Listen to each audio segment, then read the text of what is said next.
నగరంలో నూతనంగా నిర్మాణం చేసే బహుళ అంతస్తు భవనాలు తగిన డ్రైనేజీ సిస్టమ్ ఏర్పాటు చేసుకొని నిబంధనల మేరకు నిర్మాణాలు చేపట్టాలని కమిషనర్ రాహుల్ మీనా స్పష్టం చేశారు.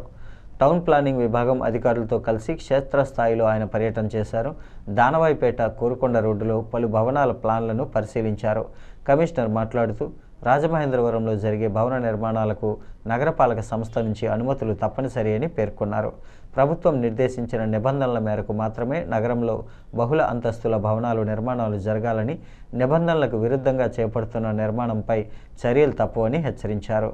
భవనాలు నిర్మాణ దశలోనే వార్డు సచివాలయ ప్లానింగ్ కార్యదర్శులు నిరంతరం పరిశీలిస్తూ నిబంధనల మేరకు నిర్మాణాలు చేపట్టకుంటే వెంటనే ఉన్నతాధికారుల దృష్టికి తీసుకువచ్చి నోటీసులు జారీ చేయాలన్నారు. అలాగే అక్రమ నిర్మాణాలను క్రమబద్ధీకరించేందుకు ప్రభుత్వం ప్రవేశపెట్టిన బిల్డింగ్ పీనలైజేషన్ స్కీమ్ అవకాశాన్ని వినియోగించుకోవాలన్నారు.